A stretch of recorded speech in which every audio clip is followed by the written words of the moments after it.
I hope everybody have their notebooks and pens. I like for people to have it. You don't care. I like for people to write shit down. I like to be structured that way so I know that it's going, so I don't miss nothing that I meant to say. I want everybody to take notes, please.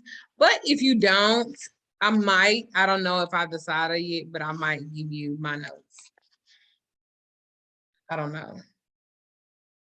But if I have 23 pages of notes, certainly you can make your own too. I might not, I don't know. It just depends on how I feel at the end. So yeah, probably better take notes. If this is your first class with me, congratulations. If it's not, then you already know how I am about shit. These classes are recorded. So of course I want participation and I don't want y'all to be fucking dead. Even though we're talking about dead people, that don't mean you're supposed to be dead. I do have a dry sense of humor, so everybody don't get that. If you are on a iPhone or something like that and you are not able to show your picture, log off because I want to see everybody's faces. If I got to see your face, you got to see mine, okay? If I have to say it again for anybody else that is not choosing to do what I asked them to do, I will take you off this live. Marie, Tara's iPhone, got to get kicked out.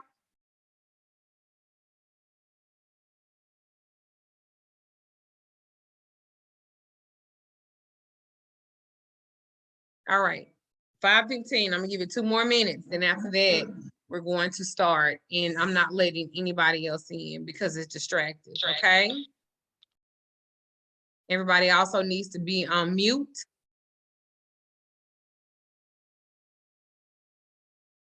Everybody also needs to be on mute as well, unless we are opening the forum for questions or situations or whatever. All right? Look at all these. This is me out.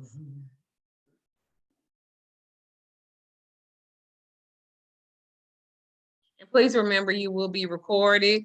So if you have rags on your head and this is not y'all know how I feel about that. Looks of everything. Look at Bernita doing something to her head. You should did that before you got on camera, girl.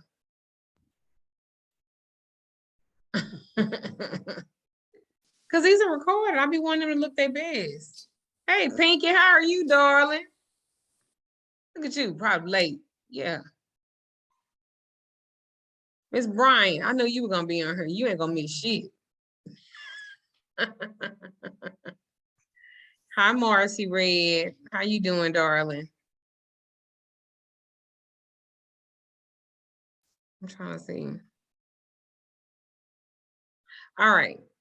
So today we're going to be talking to the dead, and not just talking to the dead. We're going to be talking about death and dead in a whole in general. I need to get my other notebook. I had some stuff on there too.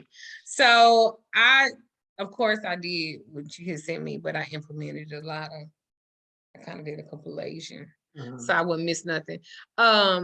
Professor Porterfield was supposed to be on it, but he's not feeling too hot, and I just don't want to expose myself or him or anything like that, and he just didn't want to do it. So right now he wasn't feeling good, and I didn't want to go into the new year still owing y'all this. So I did promise when Sen Moise was here. I didn't know that he wasn't going to be feeling as up to par. I didn't know that either. So my apologies for that. So anyway, first things first. Can you look at my bed and bring me my notebook, baby? Thank you. I got a lot of shit on there. I moved other thing, but just, yeah. What is debt? Anybody want to tell me what is debt? Anybody? Maybe transitioning. Maybe transitioning to another life. Who is it? Who said that?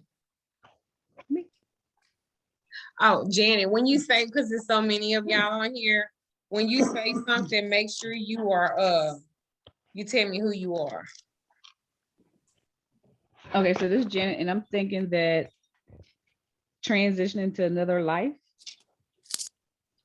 Anybody else? Somebody else said transitioning. Okay. Anybody else? This is RG, transitioning from this lifetime to the spirit world. Okay. Y'all out there?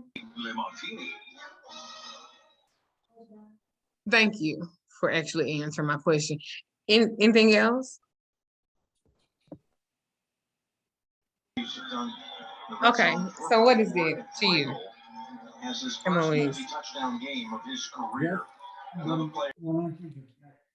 I don't think it's just as an the book is basically we go through the cycle of life. Take your thing out. I And see when then- you do the video. I see you can take your mask off when you're talking during the video.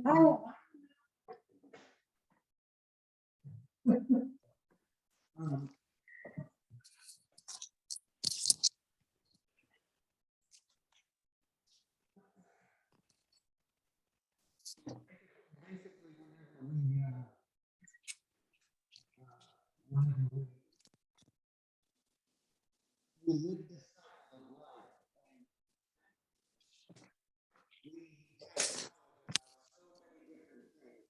That is one of those things that we don't have very much knowledge about.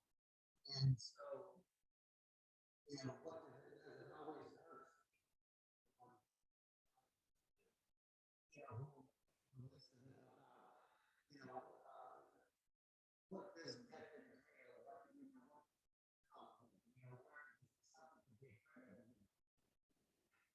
nothing more than life is not final, and death does not create a final. It is a beginning. It's another cycle that we are moving. Y'all can't hear him?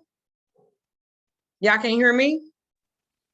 We can hear you, Mama, but we cannot hear him since he first opened his mouth. Nothing. Well, how is that possible if I'm sitting right next to him? I You haven't can been hear him. able. He sounds real muffled. I sound muffled? No, Sen Moise sounds muffled. No, man. He sounds Like distorted real far and far away. away. Yeah. Oh, I don't Maybe- fucking know how to fix that. Maybe Maybe- if you put it in maybe- between you guys. Yeah, I can't because maybe, it's a camera. Oh, okay. maybe the mic is too far What away is this with from this him. TV? He threw for over 500 yards in a game. There have been fewer than 20. I don't know how to fix it. Mama, is it I know it's a camera, but is it also the computer too, or you have a mic? No, it's. Let me see if I can use this computer, use this mic.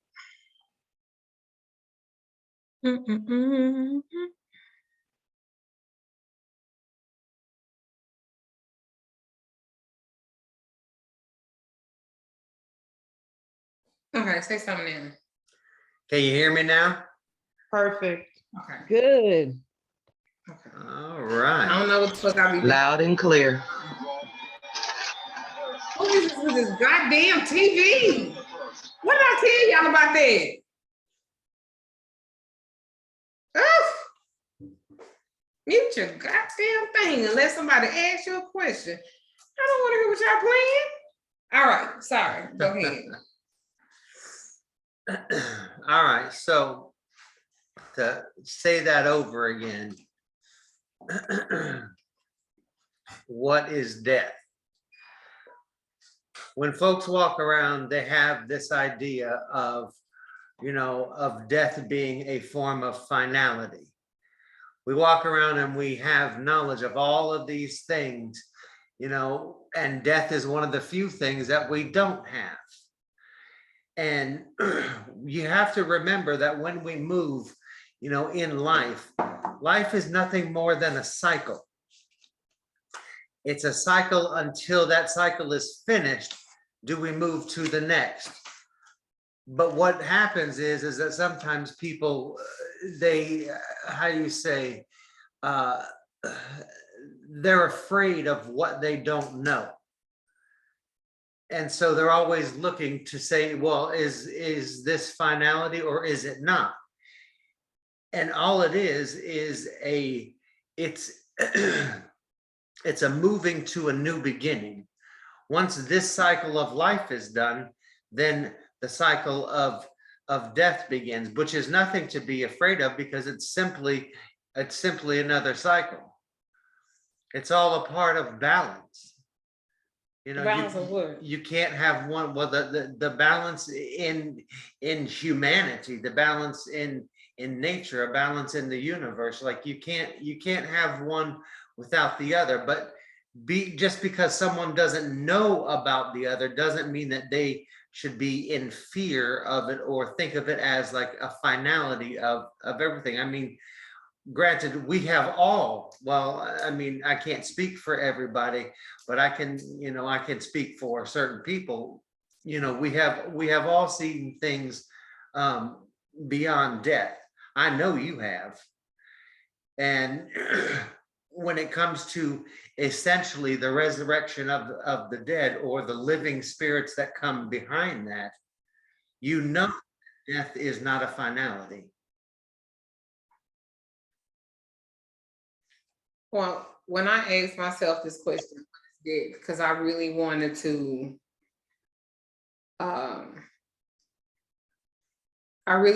embrace it, because a lot of people don't talk about death like that. I said that death is a sensation of the connection between our mind and our body and our soul too. And I think that most people believe that death takes place when the heart stops beating, but that doesn't mean that the person has died, because his subtle mind may still remain in his body. Like I was reading and researching that the last sensory that a person loses is what? When they die, is the hearing.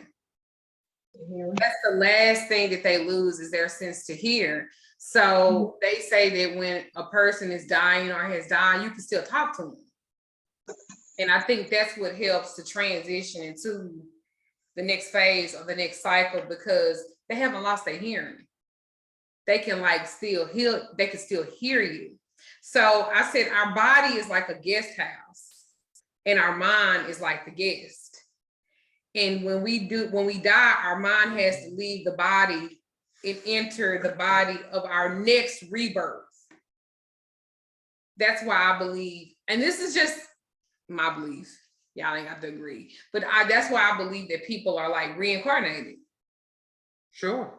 Like they're I think that, and they don't come back every lifetime or every life cycle or every, I don't know, like this generation that it might skip, you know what I'm saying?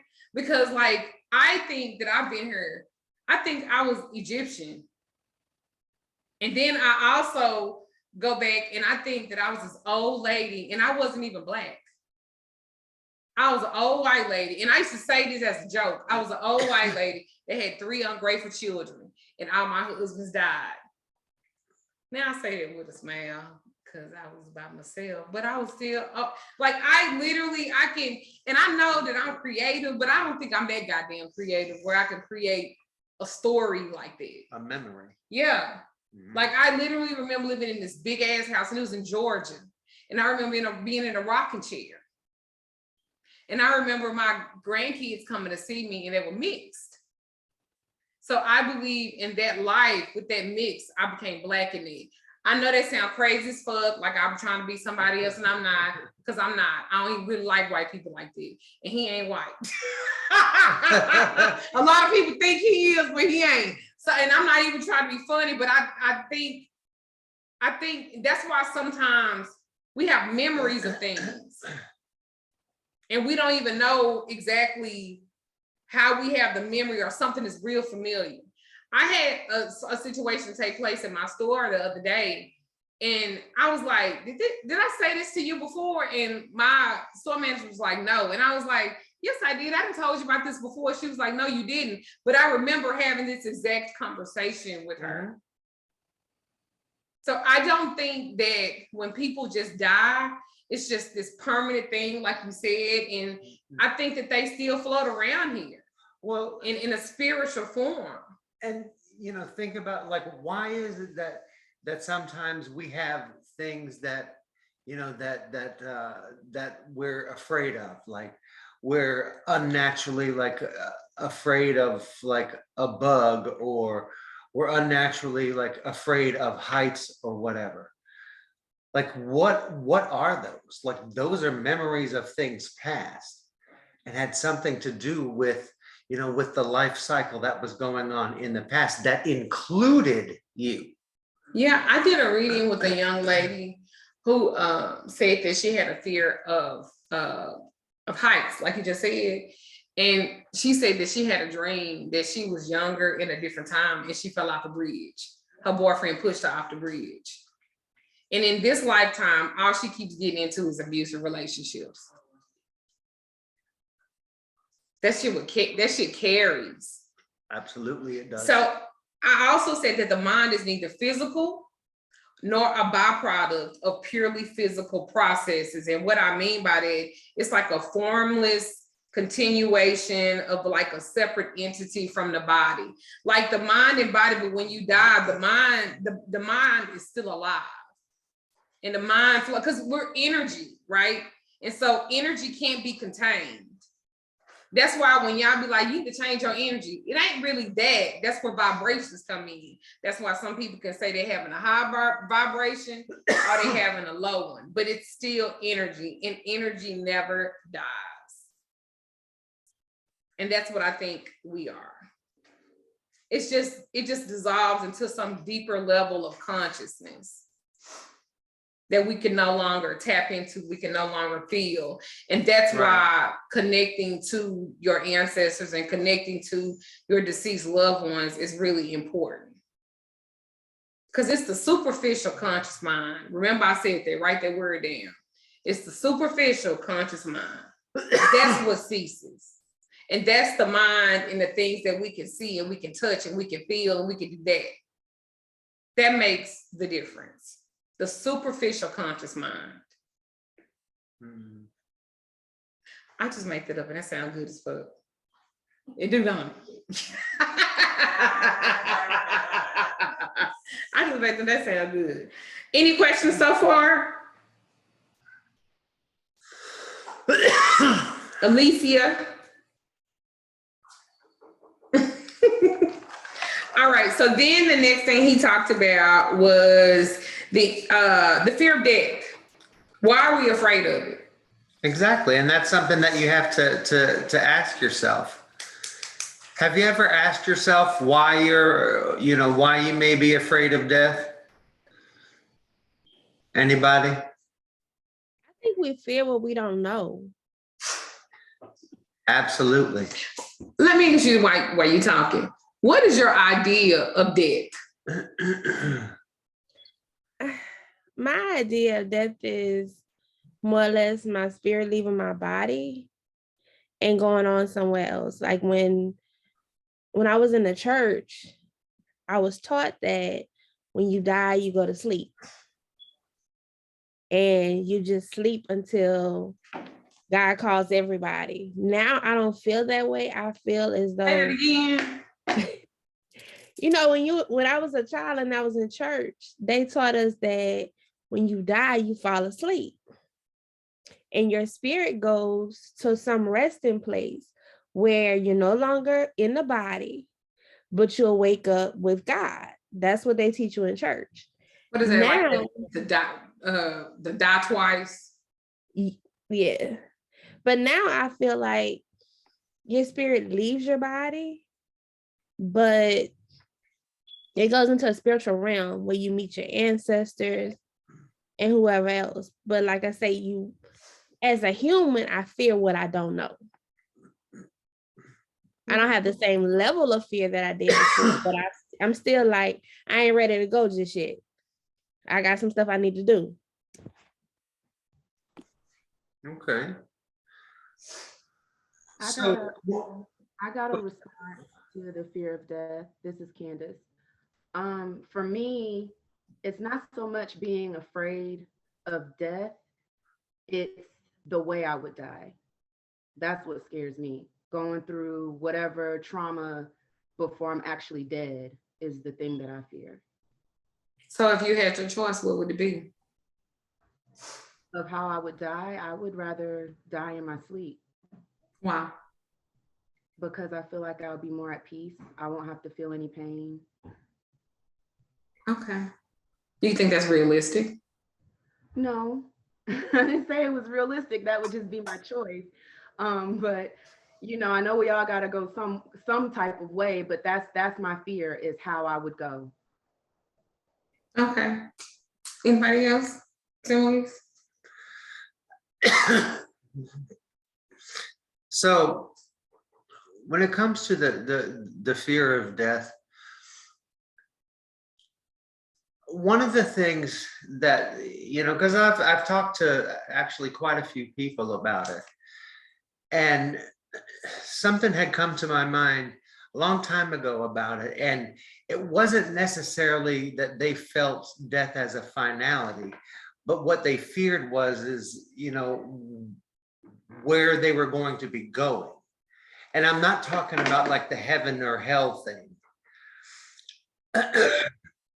There's the uncertainty side of the feeling of that finality or whatever they choose to describe it as. But the other side of that is the fear of where you say that spirit's going to land. In other words, instead of it coming into this grand, deeper consciousness, you know, they fear that, you know, perhaps they'll get lost along the way. And all I wanted was to be like him. I spent countless hours studying. Sorry about that, you know, there was some TV. But Sorry. the whole journey, the whole journey, you have to remember, is the completion of one cycle and the beginning of another. And sometimes what we have to do is we have to just take our feet and get off on that branch and move out on that branch, and then, you know, it's going to break and it's going to fall where it may. But it's not anything to have an innate fear of, but it's something that you embrace. Why? Because what are you doing? Essentially, you're going on a new adventure. That's what you're doing. And you're going into this place to where there's all this benefit to you, because now you're moving, as in Duchess said, you're moving into a deeper form of consciousness and shedding that superficial conscious mind. Yes, thank you for using my words. You are very welcome. Thank you very much.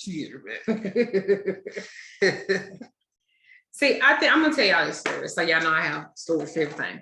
So my mom, when I was 23 years old, my mother, when I was 14, she was diagnosed with breast cancer, and she won the battle with that. And then it came back when I was 23. And by the time it came back, it had metastasized all over her body. It was in her bones. And so my mom knew that she had been sick probably 7 months before I found out. And the only way we found out is because she started having headaches real bad, and we rushed her to the hospital. She had went probably about a month before that and got her teeth pulled, and it broke a vertebrae in her neck because the cancer had already spread to her bones. And so I remember being there that night and in the hospital with her in the ER. They had finally gave her a room, and it was dark as fuck. And the only light that was on wasn't a TV, it was the lights from the machines. And so I'm laying in this chair, and I just don't know what the fuck is going on, because I don't know that she got cancer. I just thought she had a real bad headache, you know what I'm saying? And that they didn't pull the tooth, and the pain from the vertebrae is causing her to have headaches, right? And so she says to me out the blue, she goes, "You see them?" And I was like, "See what?" And she was angels marching around and circling her bed. And she said, "Ooh, it's so bright in here." It was dark as fuck as me. All I seen was the light off the machines. But she was telling me how bright the room was. And so for a minute, I got kind of scared. And I was like, them headaches must be bad than a motherfucker for you to be, I'm 23 and I'm not advanced or anything like I am now. So my understanding of death was just 0 to none. And so I was like, Mama, don't tell the people when they come in here that you're seeing angels because they're gonna think you're losing your mind. And she said, it's 3 of them and I can't see them and they just dancing. She said, they're over there by you now. So now I done tightened up a little bit in this motherfucking makeshift ship bed. And I'm like, bitch, I'm just leave you in here by your motherfucking self because you sitting up talking about you seeing shit and they dancing and now they done danced over here by me. I don't want them dancing over here by me. So she did that the whole night. And she said, come get in the bed with me so they can bless you too. So I begrudgingly climbed in the bed with her. And she said, be careful with my neck. I said, okay. And she said, whoa, look, another one then came. And I was like, man, I hope they don't take us out this motherfucker, not tonight, because I ain't ready for this. So the next day comes, and this is what got me in the nursing field, because I didn't know what an oncologist was.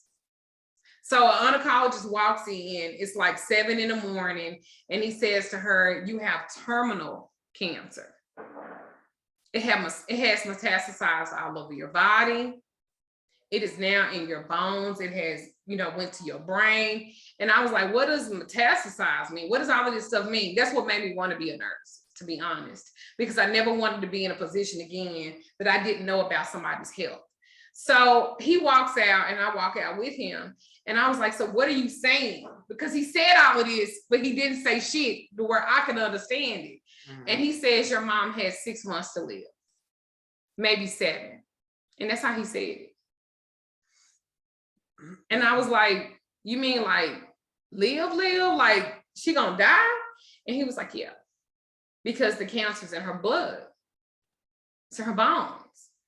And your cells have to regenerate, your blood have to regenerate. And now this blood is sick. Now these blood cells are sick. So I was like, okay. So they wind up discharging her. And we get her home.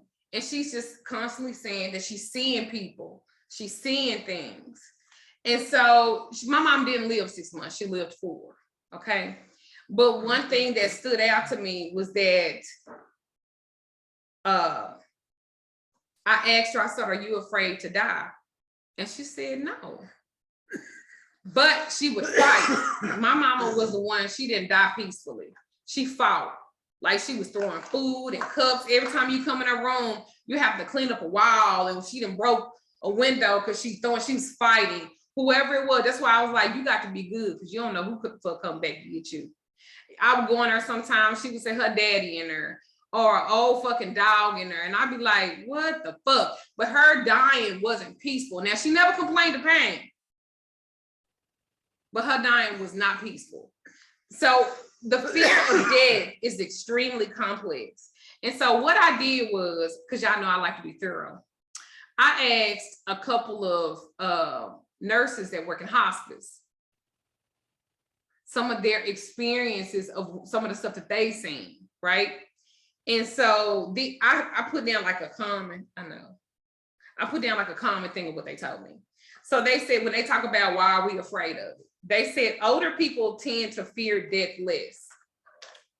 Like the older you are, the less you are fearful of it. You don't want to know why? Because you've lived your life. And you think, ain't nothing really I'm missing at this point. The reason why we fear that, I believe, is because we feel like it's something else we need to be doing. We haven't gotten everything done yet. Mm-hmm.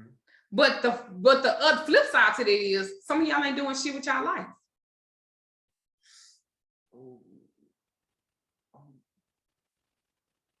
Look up. Some of y'all be like, bitch, I already know, but it's the truth. Think about it. You fear death, right? Because because you're young, you still got shit to do, but some of y'all ain't doing shit with the life that you have. Mm-hmm. You're not even doing nothing. So what the fuck are you in fear of?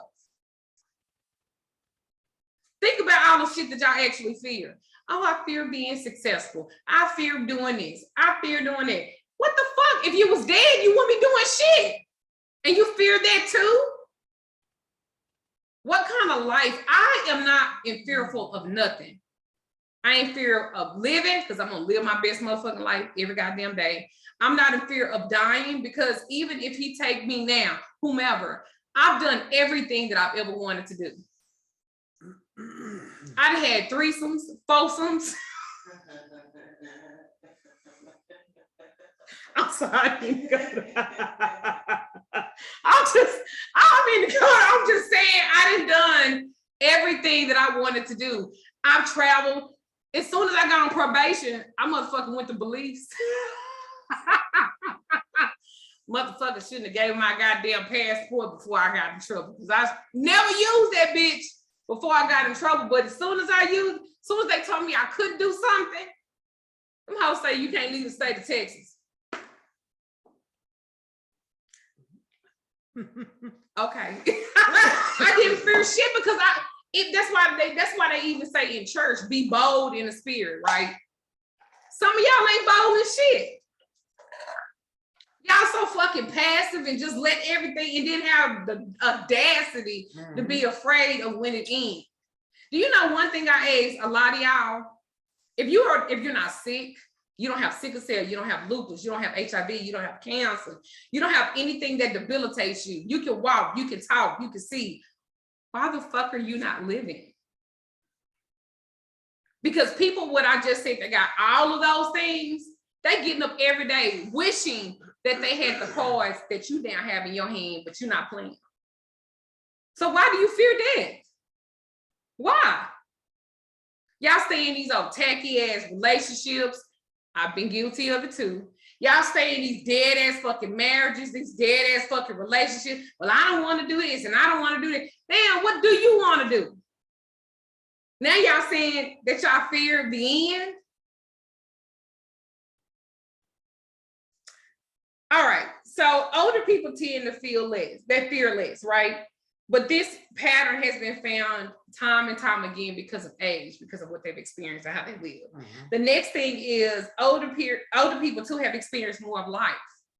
My daddy died when he was 86 and he had went blind, and my daddy was shitting white because his liver and enzymes and all of that was no longer able to process food, right? So he was shit. I thought it was something on the fucking floor, and it was his shit. Didn't have a smell to it, didn't have nothing. That's just how he was dead on the inside, but his mind still worked. So again, 86, I said, Dad, I said, do you regret? He said, I don't regret nothing. But some of us won't even get to see 86. I hate to say that, but some of y'all in here, you won't get to see that age. But you keep saying, putting shit off. I'm gonna do it tomorrow. I'm gonna do it next week. I'm gonna do it next month. Y'all better fucking live y'all life. Some of y'all ain't never lived outside y'all town. Y'all ain't never left outside your city. You ain't never left outside your state. You ain't never left the fucking country. How can you say that you actually living, but you don't live? Y'all buying niggas basketball and Jordans and PS5s and shit, where some of them need leapfrogs because they can't read. And yeah, I'm just saying, this is some of y'all niggas, this is what y'all spend y'all shit on. This is how y'all really live y'all life. You can't fear this. My mom, after she passed, my mom wanted to be dressed in pink satin. She wanted a pink satin pajama set, right? She said, that's what I want to be. I want to be buried with slippers on and everything. I said, okay. So my cousin, this is in 2003. So of course, they didn't have, FaceTime and all of this other stuff, the technologies that they have now. My cousin was in Houston, did not go to the funeral. Calls me, I get in, when I'm in the car, she calls me, I answer my cell phone. And she said, I cannot wait because your mother is worrying me and I didn't want to call you during the service, but your mother said, thank you. And I said, huh? She said, the pink was beautiful. The service was beautiful. How the fuck did my cousin know that my mother was buried in pink? She said she loved the scarf because I went and tied the scarf around my mother's head because the funeral home didn't know how to tie it right. She said the scarf was beautiful, everything was lovely. And I was like, how did she know that? And she said she wanted me to tell you she's no longer in pain. And she said, it's beautiful over here. Make sure you tell her it's beautiful. So death is really nothing to fear Mm-mm. because you're no longer suffering there. You're no longer in pain there. You're no longer having to worry there.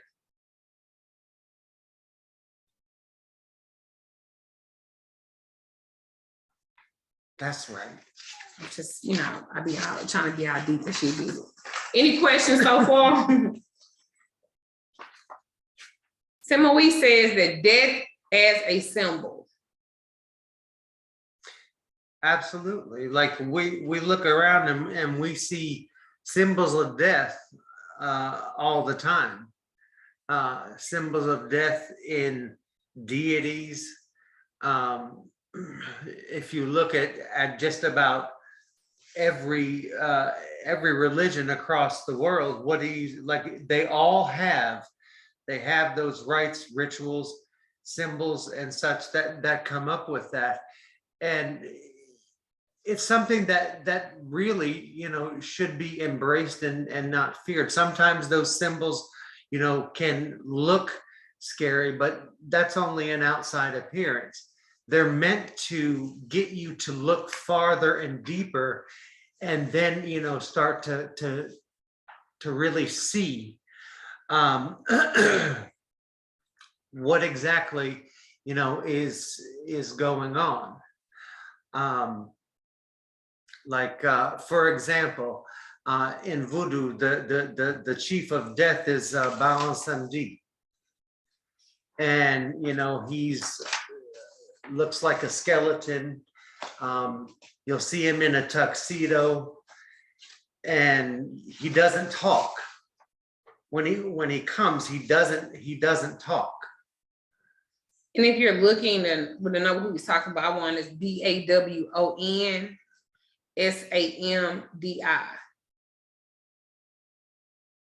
And it's also spelled as SAMEDIE.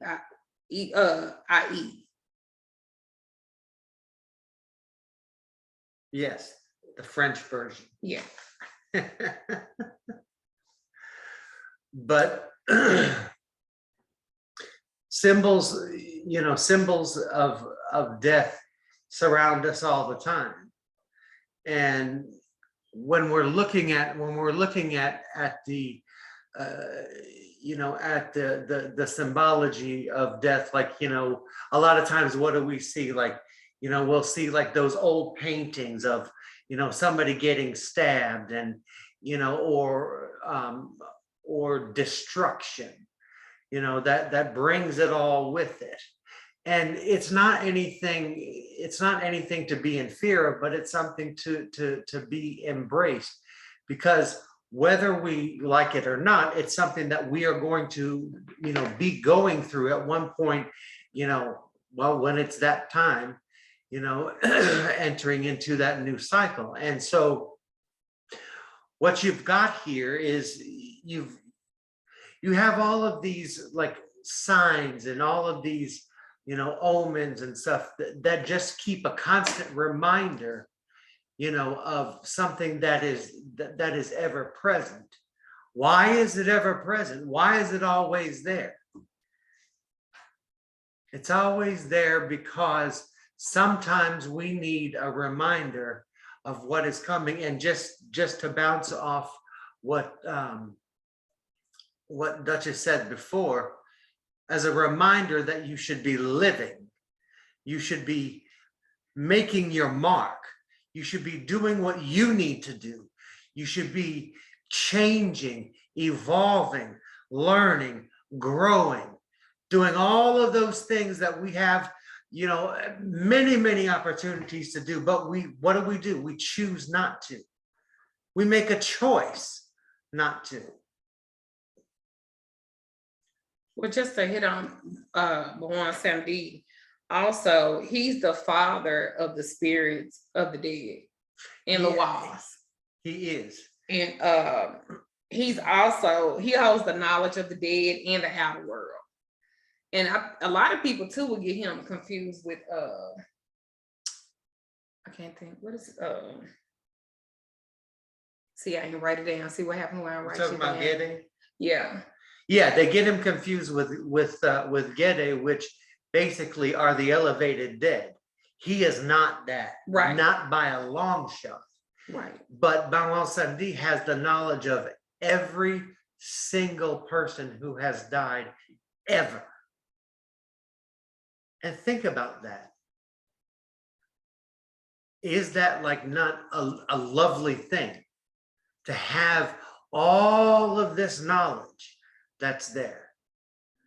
They actually says that when he leaves the kingdom of dead, he wears like dark colored clothes and he protects his eyes from the bright. They also says that he takes out the right lenses to see the world of the living, And while the other lens allows him to keep an eye on the realm of the dead. If you guys are really into working with the dead and using him, he's notorious. He likes to eat. Maybe I should use him because I'm a tired. Because he likes to eat. He got a hell of an appetite. He does, he likes cheap rum. Ain't it? Is it any cheap rum? How do they say it? Raw Clarin. Yeah. He likes that. So if y'all are interested in it, and he also he's steeped in 21 hot peppers, which renders it so spicy that no Lawal is able to drink it. And please correct me if I'm wrong, because I'm just writing my well, no thoughts. person is able to. Okay. Okay. The Loa will come and they'll take it. Right. Well, they'll do all kind of stuff with it. Like they'll take it and they'll pour it on themselves and they'll drink it, and but it's only to show you that the side that folks tend to be in fear of because when they come, they're very humorous. They have jokes to tell. They're funny. They always have like all these sexual innuendos, that He that does come especially. Yeah, he's known for that. And he's a trickster. What they call him, a trickster. Well, he's a trickster spirit. He can be. He absolutely can be. Like he's one that some people work out deals with him, contracts to do certain things. He is compared to Papa Legua, and people get them confused with him too, but they're not the same. No, not by a long shot. They both deal with the dead, but they not the same. In the way he's described, because even they like different things. Like Papa Legua is more like with children and dogs and stuff like that. Kids, candy. Whereas he smokes cigarettes, he drinks really strong. He likes black coffee and vodka and gin. He likes black goats and black roosters. You can correct me if I'm wrong. No, you're absolutely right. I made out my list. No, he'll take a lot of times when we're doing ceremonies for him. It's 3 black goats. That's done during the ceremonies for him. When he comes around, I'll tell you this from personal experience is that when he comes around, do you feel death? You're always going to feel death, yes. But do you know what you also feel, which I always find to be very, very interesting, is you feel life as well. There's both there because both are present. Life and death are present together. And so, and another deity that is associated with death too is Santa Moise. Everybody loves her. You have her down too. So. Yeah, Santa Muerte. Who, when you think of Santa Muerte, you see the lady, who the bone lady, if you will, that's holding the sides. or the scythe to, what is she coming to do? To, reap the souls. You know, I did a lot on her because she in my store and I like her. know.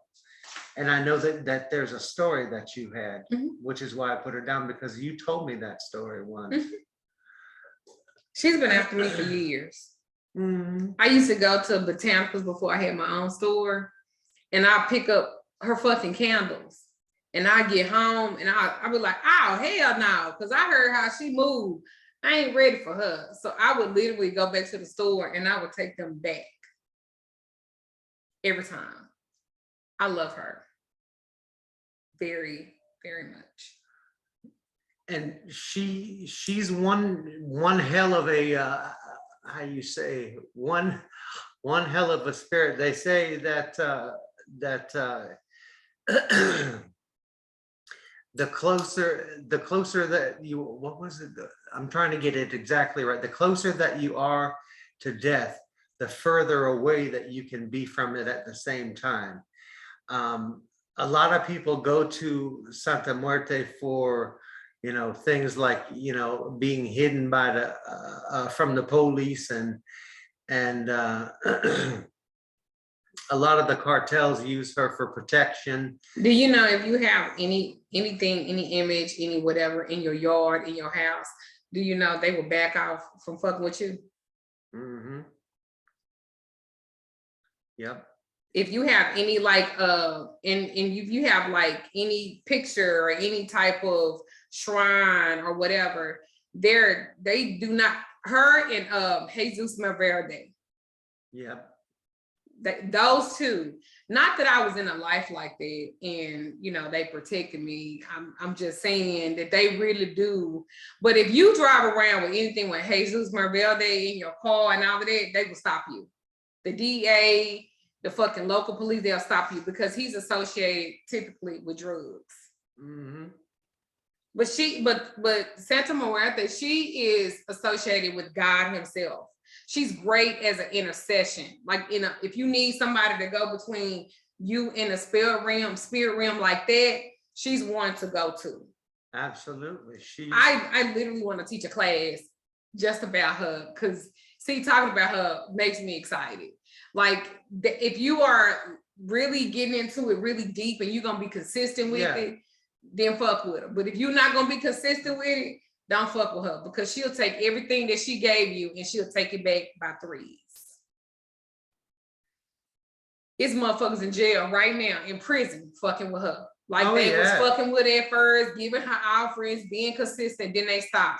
And she don't just take what she give you back. She don't. Oh no, she take more. She go for the family, the grandmama, the kids. Like she don't fucking play.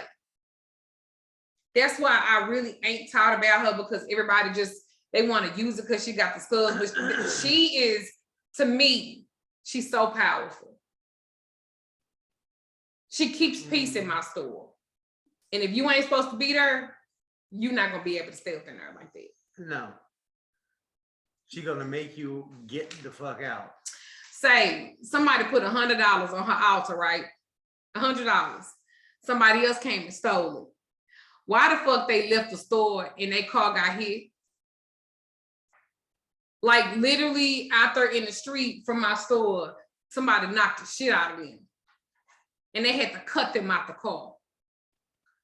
Dude walked back in there. After this, while they towing his car, and said, man, here that $100 back. I don't even want it. She don't fucking play with her shit. Nope. Cause I was like, it was $100 up here. The $100 gone. And I went and looked at the camera and the nigga had stole it. But she was like, no worries, I got you. Now, that $100 cost him quite a bit more, because as soon as he left to get on the street to go, he got hit. I love exactly. She don't play. And then look at the robe of Santa Muerte. That cloak that she wears, that robe that she wears. What happens is that when you're doing work with her and you're in her graces, you're underneath that robe. That's exactly why nobody can touch you. And if you try, well, And she's not a trickster spirit, so No, she's Ain't very no- direct. yeah, she's very loyal, very loyal. And the other one that I thought that was interesting that he wrote down was Jesus. Mhm. You got to explain. I know. When I wrote that, when I saw that, I'm like, Jesus. Okay. Okay. When don't use it necessarily as like a historical fact, because everything's still up in the air on that. But when you think about it, what you're thinking about is when it comes to death, you know, as with everything that we do in life, what does life like? What is life about? It's about what? Sacrifices to be made better. And you know, in this case, there was, you know, a sacrifice that was made. There was a sacrifice that was made to make things better for someone else. How many times have we all, or have you made a sacrifice for someone else that, you know, you really didn't want to or really couldn't make, but you did it anyway? Let me tell you how much we connected. So that's what I wrote down, right? Let me tell you how much we connected. I said Jesus and the death of Jesus was significant because that was the only death that was complete and final, right? But it actually wasn't, because the contradiction is that he came back. Yep. But I'm just telling you what the Bible said about that. Then it said, once for all the sacrifices for the sin in the world. My question is with that, if the devil was the adversary of God, right? That's the devil and he's bad. Why not kill that motherfucker then sacrificing his son? Mm-hmm. Anyway, so then it said, by the will, we have been made holy through the sacrifice of the body of Jesus Christ once for all. And that's Hebrews 10:10. I know that was nice how it was connected that way. Yeah.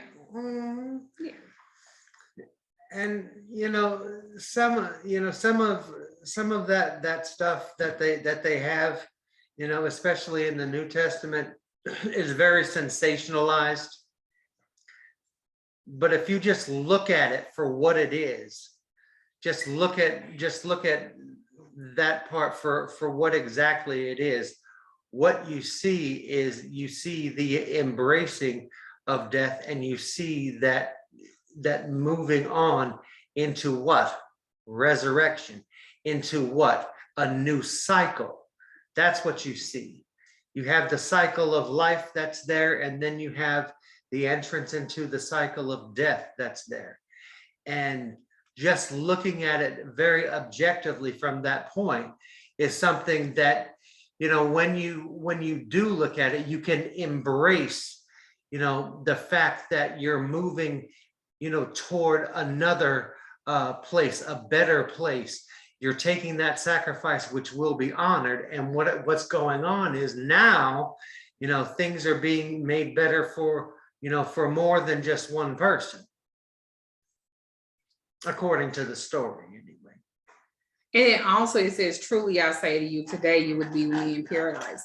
If you guys are wanting to do ancestry work, that's a really good verse to like use. And that's also another way of knowing that wherever this afterlife, wherever this place, it's really a good place. It's not anything to fear and it is bad. And that's in Luke 23:43. And then another one, because I have a lot of these, but the ones I'm gonna pinpoint. Mm-hmm. When they talk about reincarnation, how I associate it is John 11:26, and says, anyone who lives and believes in me shall never die. And see, that's how the Bible was telling us that you don't die. You don't die in that sense. Mm-hmm. And then the other one, John 11:25, you know what they always say, I'm the resurrection and the life. Y'all need to start putting it in y'all work, especially for financial stuff, for protection, because you're talking about words. It's John 11:25-26. It says, I'm the resurrection and the life.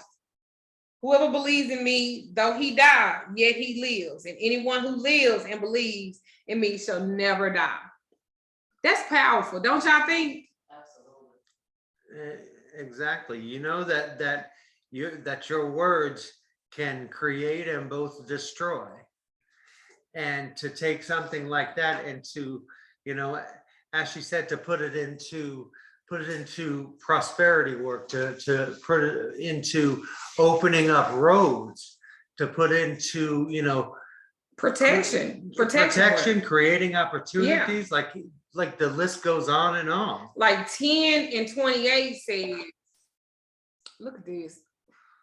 10 and 28 of Matthew says, and do not fear those who kill the body, but cannot kill the soul. Rather, fear him who can destroy both the soul and body in hell. If you're wanting to get out of an abusive relationship, that is a really good scripture. That is really good. If you are in a relationship, he might be beating your ass, he might be mistreating you emotionally, mentally. That's another good another verse. And that is Matthew 10 and 28.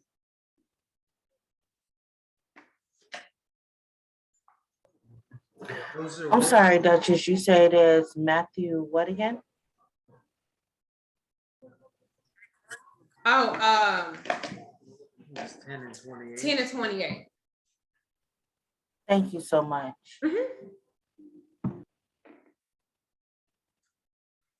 Adding things like that to, you know, to your work, you will find can bring a very, very strong influence. And why is that? It's been around for so long, and so many people have used it. They've given those words life on their own. Think about that for a reason, for a minute as well. You know, we focus on something long and hard enough. What happens is it will develop its own heartbeat. It's essentially the creation of life in your work.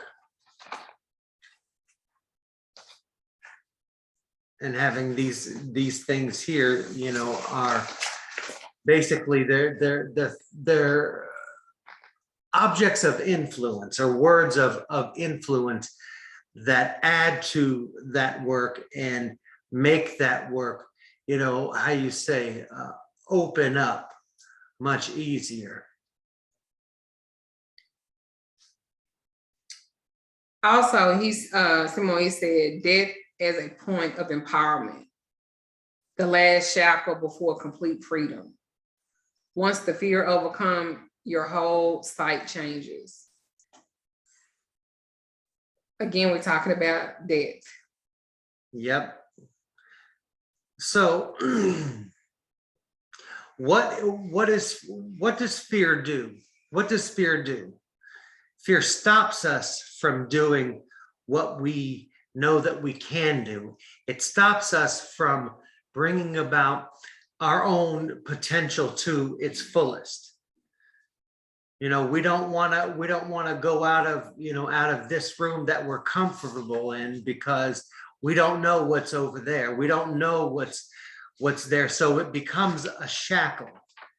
And the fear of death is that last shackle. It's the one that's always looming in the back of minds of people. It's the one that's always there, and that people will just wonder about. Yeah. And once you lose that fear, what you're doing is you're bringing yourself to complete and total freedom. That means it's not going to stop you from doing every single thing that you are supposed to do, from walking in your true potential, from walking in the authority that you have to walk in as a spiritual person. Why? Because you have overcome something that stops the majority of people from ever being able to walk out of that room. They're entrapped in that. And once that shackle is broken, that fear is broken, that shackle is released, and guess what? Now you can do all kind of shit that you weren't thinking that you were able to do before. And it's a very, very subconscious thing. Like it reaches down into the subconscious, and what it does is that it puts a hold, on it, from allowing that to expand, allowing that to travel. Because what are we doing? We're what ifing things. Oh, well, what if this? Or what if the plane crashes, or what if the boat sinks, or what if I get into a car wreck, or what if I go here and I get shot or whatever. Like, you can't let those things limit you from who you're going to be and from how you're going to walk in it. Just remember that you are the masters of your own destiny. And when it comes to death, the fear of it is the one thing that stops you from doing what you're supposed to be doing. So, what is the most trivial card in the tarot that scares everybody to death if it's pulled on you? The death card. Absolutely, the death card. Anybody knows what the death card means? Transformation, rebirth, growth in a certain kind of aspect. Anybody else? The end of something. Yeah, that too. Anybody else? It also is a new beginning. I Something actually has to die in order for I actually something have to- the death card tattooed on me. Yep. And when I went to go get the tattoo, everybody was looking at me crazy, like, why would you want the death card, right? And so I said, I made a point to talk about the death card. And also, if you actually pull some cards in your tarot, that could mean an actual physical death. I'm gonna teach y'all something today. Yes, indeed. So, because the death card is not a card that would tell a person if they're gonna die or not, or even if they sick. But I'm gonna put y'all on a little game today. So the death card, it confuses people, right? Because it can have a positive as well as a negative implication. You see like a skeleton, which means a symbol of death, right? You see him riding a white horse with the black and white flag in the hand. The white horse represents purity, and it indicates that the world is better purified than death, right? All these things that die are reborn new and fresh. The skeleton represents death, and it's wearing a heavy armor, which depicts its strength and invincibility. It's a reminder that nothing in this world will win over or has more power over death. Nothing. No money, no time, no nigga, no piece of pussy. When death is dead, it's there. So the sun rising in the background, and it's guarded by two pillars, also holds a prominent significance. For those of you that have a tarot card, y'all might want to go back and look at the tarot card and look at this video and how I'm describing it, and I'm breaking it down for you. Because I never want anybody else, when I'm doing a tarot reading with them, to say, oh my God, you put the death card, I'm gonna die. No, but I will scare the shit out of you. What I will tell you, what I can see.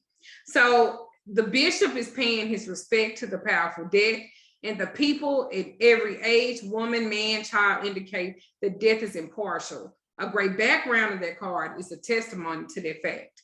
Now, in a general meaning, right, the death card is the 13th card of the tarot deck.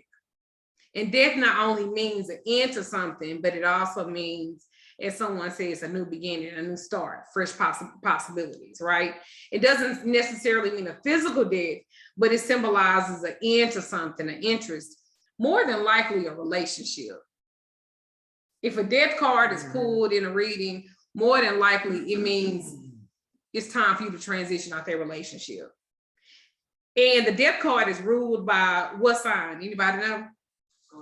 The Scorpio. Very good. And the elements of it is the planet Pluto and water. Now, upright, it means, like I said, it's never about death.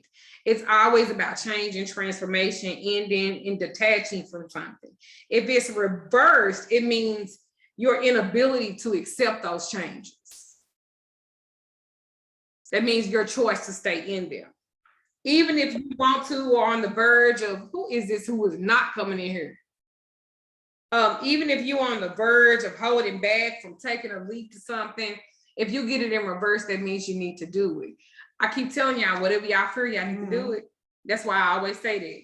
If you fear something, do it.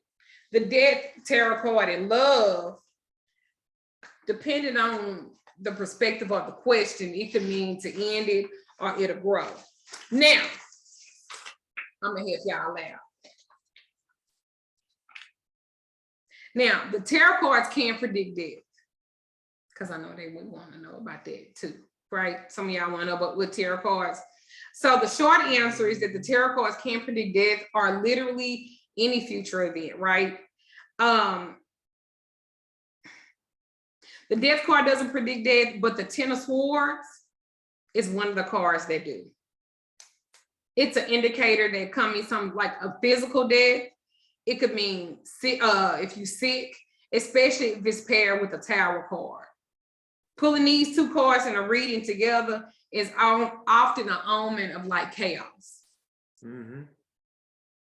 And so it's a chaos, disaster, something barreling down like that when something is going on. The Ten of Swords speaks of great tragic and great loss. Also, the Ten of Spades. If you guys do regular playing cards, any fucking spade, 9 times out of 10, is a fucked up card in your life. Mhm. If you get like a playing card reading and they constantly pulling spades, sis, you might want to check this shit because your shit is fucked off. But in the regular tarot, that's the Ten of Swords speaks like volumes. It could also mean like betrayal. It could also mean like a prediction of death. It just, the tarot card is another one that's associated with the tarot reading of death. The Knight of Swords. The Knight of Swords can actually tell you if it's a sudden or a shocking death. I pulled the Knight of Swords and I could tell you that a man, they thought somebody broke into the house and pushed him down, and that's how he got blunt trauma to his head. He actually slipped on some fucking ice, y'all. He was getting some ice water, and a piece of ice did not hit the glass. He slipped on it, hit his head on the fucking counter, and that's how he died. And you wanna know how I know that? I pulled that card, and the man came to me. Her daddy came to me. Scared the shit out of me. We gonna talk country ass white boy. Scared the shit out of me. Had a cowboy hat on and everybody else. I was like, God damn. And he literally said, nobody did this. I did this to myself. He said, I was getting me some water. If they look on the counter, they'll see my cup. Because as he was falling, he put his cup on the counter. Ain't that something? And he slipped on a piece of ice and hit his head on the counter, and that's how he passed. But for 5 years, they thought that someone had broke into their daddy's house and had killed their father. That's one of the readings that I've done. And Papa can tell you, the dead come to me. And they don't come to me in a very like general way. They come to me very specific. Mhm. There was a story, you want to tell us about that lady? The little alien lady. We don't know where the fuck happened to her. The one she got depressed and shit. Oh, yeah. Yeah, so there's this radio host that both I and Duchess have been on her show before. And when Duchess was on her show, she started feeling some things. And then her and the lady started to text back and forth After the show was over. after the show was over. And if I remember right, I think you fell asleep for a couple of hours and then you got woke up by him. Yeah. She was the prodigy of someone else, and they had passed, and she bought his house and lived in his house, and Which is crazy as hell. which was, yeah, like there was like some obsession shit going on I think they was fucking. You know that problem. Cause that energy that he gave me that night, that didn't have nothing to do with that's my daughter and she's my mentee and I'm just mentoring her and shit like that. He shook the shit out of my bed because she was suicidal.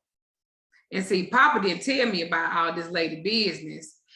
And I'm glad you didn't, because she was the one that told him about our conversation. It wasn't me. Because I was still trying to process it. The man shook the shit out of my bed and woke me up. And it's like maybe 5 o'clock in the morning. So it's not as dark as that it would normally be, but my room was pitch black. And this dude was short as fuck. He wasn't a very tall man. Or maybe that's how he came to me. And he looked like he was either bald-headed or he had gray hair that was cut real close, right? And he had the raspiest voice. He has a very distinct, like I can't even describe, it's a very distinctive raspy voice. I just know I didn't know him. And I always ask whenever the dead comes to me to tell me who, because you should ask who you talking to. And so when he told me his name, I was like, who the fuck is this? And then he said her name. And I said, oh, this might be her daddy. So I started texting her, I think your dad has come through. And then he said, I'm not her father. Oh, okay. And then he started telling me stuff to tell her, because when the dead come back, if you're really a person that the dead talk to, they give you specifics. They give you specific things. And so I sat up in the bed, Damon sleep. He ain't heard nothing, ain't felt me move or nothing. And I was right up under him. I sat up in the bed and he told me, tell her don't kill herself. I didn't even know she was suicidal. She had already tried like a couple of times before. I didn't know any of that. I didn't know her business like that. And so as I'm texting her, I'm saying this to her, and she was like, oh my God. She was like, how did you know that? And I said, he told me that. And it was a plethora of other things that I shared with her that he told me. But that let her know that the dead does live and they do see. Now, I'm not saying you and her fucking somebody, they standing over here like, look at her, she need to open her legs up a little bit more. He ain't even up in there the way he could be up in there. Look at her sucking this. I'm so proud of her. Look how she's sucking this dick. That's my grandbaby. She is sucking the shit out that nigga dick. Look at her. It ain't like that. The dead don't come like that. Look at Yaya. She was like, okay, I'm doing this for my bloodline. Now, for real though, it don't come. So I'm gonna fuck you in my family name, Nick. No, they don't come like that necessarily. Not in Jesus' name. To my big mama name, I'm gonna give you some of this. Them old gowns, them little moo-moos y'all granny used to wear, that button up right there, and she get them for Walmart and shit. And she probably hiked that bitch up and got on top of your papa. Anyway, I don't know why. See, that's why I have to write shit down, because y'all see why I have to write stuff down? Because I just go there. But again, the dad does talk to me and I don't like it because it leaves me very weak. And I think it took me like 2 days to get out of bed. But he did not stop until I gave her that message. And then told me that she was gonna get sick again. She said, no, I'm doing better. I'm doing good. Where's she at now? Who the fuck knows? So it's something serious. So also the Queen of Swords, if some of you guys are wanting to be widows, if y'all want to be a widow, I'm not saying that everybody want to be a widow, but some of y'all, got insurance and y'all probably fed his ass slow over time and now y'all a widow. I've actually pulled this in the readings of Queen of Swords. I've actually pulled this where they was asking if they stepmama killed their dad. I've actually pulled it. And that's normally what that means. The Nine of Swords, again, anxiety over death, a mourning period. The Five of Cups means loss. And also there's an inheritance. I done told some of y'all done told me about your dead folks, and I said, go look in this drawer, and it's an envelope or it's something. I didn't told a couple of y'all the other went and found insurance policies. Wish I could do that for myself. But anyway, and also the 5 of Swords. If you pull that, you're attending a funeral or some type of death. Yeah. I pulled cards on Damon 2 weeks ago before his dad died. And I said, why pull the 5 of Swords on you? And then last Saturday, Damon's father passed away. I also wanted to tell y'all some crystals that help you deal with death. Which is I have to spell it the rhodocrosite because I don't, which is RHODOCROSITE. Yeah. RHODOCROSITE. And it helps with the emotional healing combined with the rose quartz, a pink calcite, a watermelon tourmaline can also aid you as well. Yeah. Now, a lot of you guys have questions on what to do as far as honoring the dead. And I'm gonna let Sen Moise talk about that in his chapters. Since we're talking about death. Now, one of the questions that I got a lot was, well, if somebody dies, how long do I have to wait before I could do anything to honor them? Well, there's actually a lot of different thought on that. There are some people who say it's a year and a day. There are some people who say that it's 7 days. My mother used to say 7 days. Yeah, and that's what I say as well, is 7 days, because in that 7 day period, that how you say that new place, is basically like being discovered. So don't be trying to interrupt nobody from, Yeah, just wait. And then, after that point, that's where, we begin to, give them, light, to elevate them, water so they can travel. We begin to give them things that they enjoyed in life, so they still have, those tools and access to those things. People think that when you have offerings up on an altar, that it's just things that they like, but you know what? It's actually more than just that. Those things that's on the altar are also tools. They're also tools they're tools that help with work for you. Like you may feel for some reason that you need to put a blade on the altar. You may feel that you may need to put a Bible on the altar. Whatever. Those things become tools for the dead to help us in the work that we're doing, in the assistance that they are giving to you. And remember, the most important thing about about working with the dead is being consistent.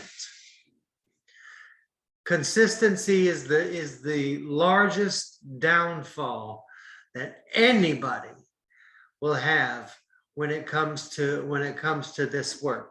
What they try to do is they'll start it, and then what'll happen is that they'll be doing all right for for a minute, and then it just drops off.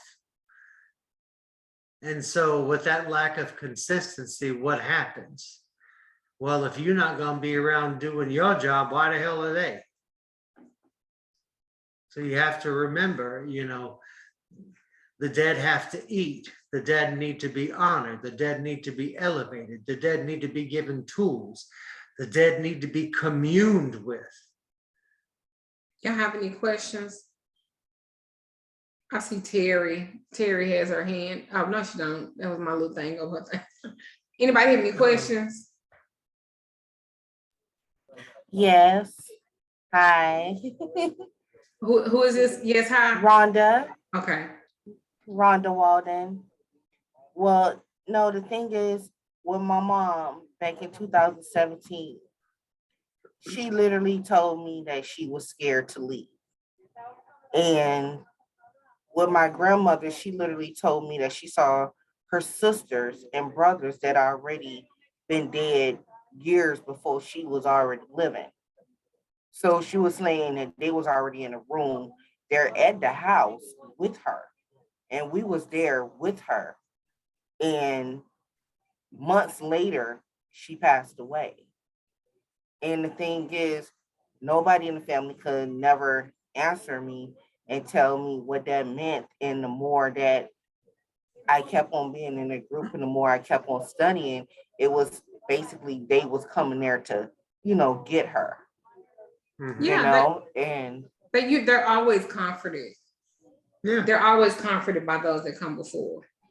And my mom, she was telling me literally when she was in the hospital, I'm not ready to go. Don't let me go, And right when I was at work, before I went to her, they told me that she was leaving. And as soon as I got there, she was gone. But I literally talked to her in her ear and told her that I was there. I literally felt, me personally, I felt that she was there. And I literally told her that I was there before they literally sat up there and took her away up out of her house. Because I literally was doing damn near 100 miles per hour on 95 trying to get to my mom. I didn't care if the car was still rolling. I jumped out the car and went straight to her in her house. Yeah, death is a real funny thing. Mhm. And it's so individual, but yet the experiences are so similar. When I was sick with COVID, I'm gonna share something that my mama taught me, and I'm gonna share it with y'all. I got several of them. I think what I'm gonna do is I might give y'all these. Well, some of them. I ain't gonna give y'all all of them, but I'm gonna share some of them with you. But when he was talking about Bawan Samadi, I had I appeal for my life because he's somebody that you would appeal for your life. Mhm. And what I did was I offered him a dry piece of toast and a cup of black coffee and some dry roasted peanuts. He likes rum, in which 21 hot peppers have been steeped in. Cigarettes and cigars are well appreciated. And I gave him a pair of black sunglasses, but I popped the lens out of one of them so that I could demonstrate that he could see in both worlds and the realm of the living and of the dead. Now, once you give him this, you can't ever wear them sunglasses no more. Those are his. But I set up an altar and I made offerings and I started talking respectfully. And I also told him that I would be naked more because, he liked, nasty shit like that. So if I'm alive and I make it, I'll be naked more. And I would be naked in his name so he could see these titties, okay? And he could see all of this ass. And I did. And why you shaking? I did because he liked that. Hey, Jesus Marvel didn't like that too. He liked titties and really pretty women. You go to ask him for something, show him your titties. I'm just saying. So that's what I did. And I asked him, frankly, don't speak big. I was like, I don't want to die. And if you give me this chance, I will be more naked for you. That's why y'all gonna see me being naked more. Because he damn sure gave me another chance and he gave me a lot. And I believe that because I offered that in exchange for a miracle. Remember when Papa said contracts? That was my contract to him. Now, I don't share this with nobody, but I'm sharing it with y'all. That is one of the things I did when I got sick the second time with COVID, because I felt like at that point somebody was after me. And I said that if he can't help me, nobody else can. So if you guys know people that are suffering from COVID, I'm not saying that this is going to work 100% of the times, okay? But I will say this is something that you can add to your repertoire in doing. Any questions? I I spelled it. have a question, Duchess. Okay, who is it? Rhonda. Okay, I told y'all to say your name when y'all say It's been 4 years from my mom. Do I work with her? it depends. I mean, what kind of relationship did y'all have? We had a off and on relationship. No. Next question. Okay. Okay, thank you. And since my- you brought that up, I'm gonna say this. If you had a loved one that died of suicide or something like that, do not fucking put them on your altar. No. They Oh, was no. selfish as fuck in living, and they selfish as fuck in dying. Because if they really loved you and thought about you, they would not have taken their life. And I know I might be mean for saying that, but I don't give a fuck. I do not believe in suicide like that. Everybody going through something. Everybody having a hard time. Do you know I felt suicidal when the feds busted in my house? And when I went to my first hearing and them hoes told me 25 to fucking life, and I'm sitting there like, I could just kill myself right now because it's got to be better than this. I didn't do that because I still had a daughter. I still had a dad that was living. Do you understand what I'm saying? So for me, when people do that, like, what the fuck? All right, Londa, you have a question, darling? Yes, ma'am, I do have a question. As a matter of fact, something kind of came up in my reading that maybe we should probably share, because I don't know if anybody else has the same problem that I had with ancestors who they know didn't care for them that passed away. What was the best advice that you would give for everybody to deal with that? Because I know what you told me worked for me, and maybe it will work for somebody else. I'm gonna let. Well, there's two ways to look at that. Ancestors that didn't like you. Sometimes, sometimes they Looks like you need have some water. a new You perspective. need some water too? And yes, please. They have a new Thank you. perspective in death. A lot of times when it comes to ancestors that didn't like you, there is an elevation, like they need to be, to be elevated. But at the end of the day, it all depends. It's your house. It depends on who you want in there and who you don't. Well, you know what I told you, Londa. So, Yeah, I know what you told me, and I promise you, I took them all off. so I mean, you can keep them, or you can get them out. That's entirely up to you. It just depends on what you want to. Thank you, love. It just depends on what you want to do with that. Because at the end of the day, it's your house. So your house is going to be your house. And if you're disrespected by living or the dead, then you know what? What would you do if somebody came over to your house that's living, and they were disrespecting you inside your house? Oh yeah, they getting their ass whooped. You That's would not the question. exactly. You would turn them around and insert the foot in their ass Quickly. Mm-hmm. So I believe that's the ancestors as well. It just depends on how the relationship was with you. There are some people that I know don't work with their ancestors at all. And let me be clear, that's okay too. If your ancestor had mental health, I wouldn't do it. No. We're talking about stability. Why you want an unstable creature that was living and unstable, being in the spiritual world, being unstable too? All right, let's see. Who's next? They had the hand up. Cherry? Hi, darling. Look at little pumpkin. How are you? Yes, hello. Yes, ma'am. Cherie.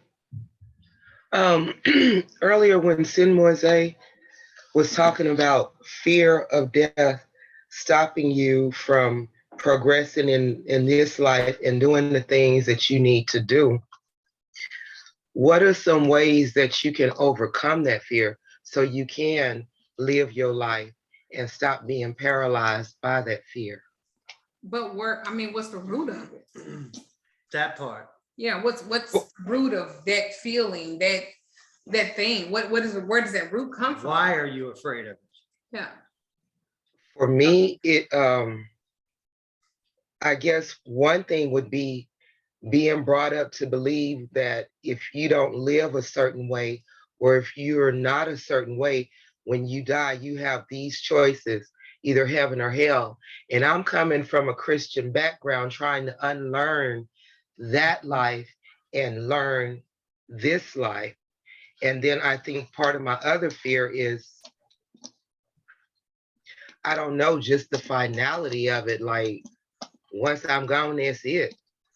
But And it's not. And I think all of that again goes back to that old upbringing and But that what if old I told you? mindset. What if I told you that there's no such thing as heaven and hell? That's really a mental state. What if I told you that? Heaven and hell is a state of mind. It is not an actual place. Yes, ma'am. Mhm. So you can live in hell or you can live in heaven. Now that I can relate to. Okay, so when you die, hear me. There is no heaven and there is no hell. No. There is no, you're not gonna go to no pearly gates and you're gonna go to the gate and he gonna open up the book of life and he gonna receive your name on there. There's no such thing. And then if it's not, you're gonna be turned away. See, this is shit we've been taught. Yeah, yes, The ma'am. doctrine, you're gonna be turned away and then you're gonna have to go to hell. Well, I bet it's a party down there in hell. I bet they fucking and got drinks and I love a good cocktail, okay? And you never have to look for a lighter. So like, I'm just gonna walk over there and light something up. So I think that we have to be more cognizant. And you have to think about it like this. You done lived in hell on this earth. You Yes, ma'am. think when you die, you're gonna go to another place worse? And see, that's not right. So why would I worship a God or the concept of that tells me if I'm not perfect in this life, then I'm not going to have a reward in the But next this is life. where it goes back to conjuring. Why do you think the Europeans told us that? Control. Boom. It is all in your, it's all made up. And what has happened was that people, think about it like this. If you're doing it to control a population, don't you think that's a good creation to do that? To give them a conceptual thinking that it's either this or it's either that. See, I don't believe in wrong or right. Because wrong or right is subjective to the person and the situation. Right. I can't, that's why I don't judge people, because it's not right for me to say, well, Sen Moise, you wrong because you gay. You ain't, but he loving somebody. Even if it was only for one night. Oh my God. And then who am I to judge that? And then I to like expand, hoes too. I think hoes is beautiful. I think, Yeah. excuse me, I'm just saying hoes because I ain't talking about nobody in particular. But I think women are beautiful. So does that mean I'm going to hell because I feel that way? I think that's fucking ridiculous. But it's all about control. And they even put it to the point of once you are aware that now you are doing a sin, now it's a sin, and now you held accountable for that. He just said, "Papa, it's just okay if you pinch or we won't laugh." He's not going to do that. He loves me, and he It's knows like that I some say kind any of- fucking thing and come out my mouth. I don't have no control. I don't Ain't have no that the control. pimp mentality. But thank you for your question. Next, Yes, ma'am. Thank you. come on, darling, get off your phone and ask your question. Are you on your phone? I can see you. Yeah, go ahead.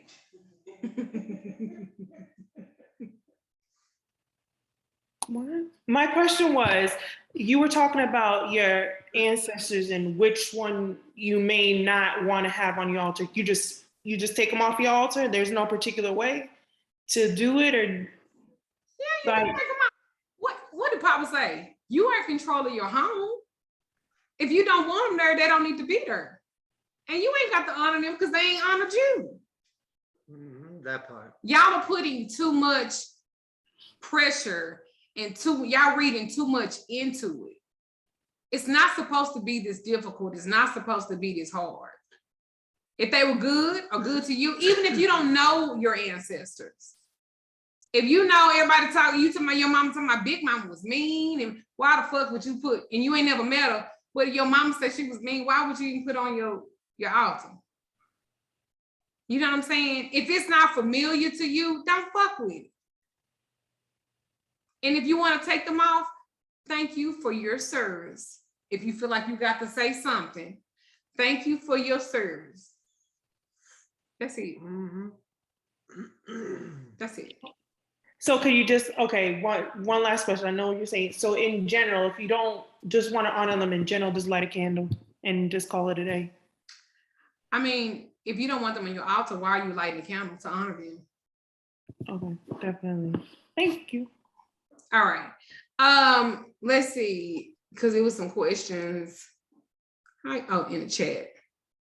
I don't currently have pictures. When I go to them, I state that this is for that they walk with me and watch over me, for those that don't leave and don't come back. Are you saying like you need pictures of a person? You don't. You can have something that symbolizes them. Sure.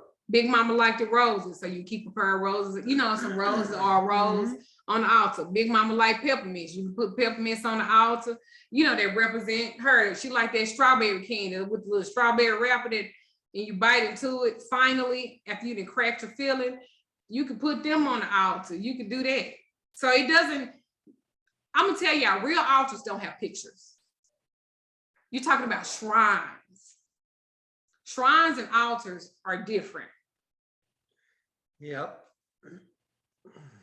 So you don't necessarily have to have pictures. I see people that have pictures, and some people have those little, what you call figurines and stuff like that. No offense, but real motherfuckers ain't got no goddamn figurines and shit like that. I ain't never seen my mama have Shango on her goddamn altar. I never seen that a day in my fucking life. I ain't never seen, they have stuff that represent. Does that make sense? But so if you ain't got a picture, you can get something that, and if I'm wrong, you can correct me, but I just. Well, no, because the thing is that sometimes what happens is that we overcomplicate things. And,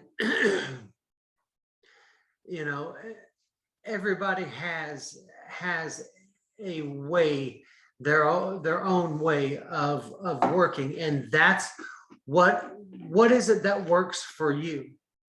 But you have to sit down objectively and think about that, not just what you want to do and what you don't want to do, but what is it that actually works for you, and that's the path that you need to be walking. Right.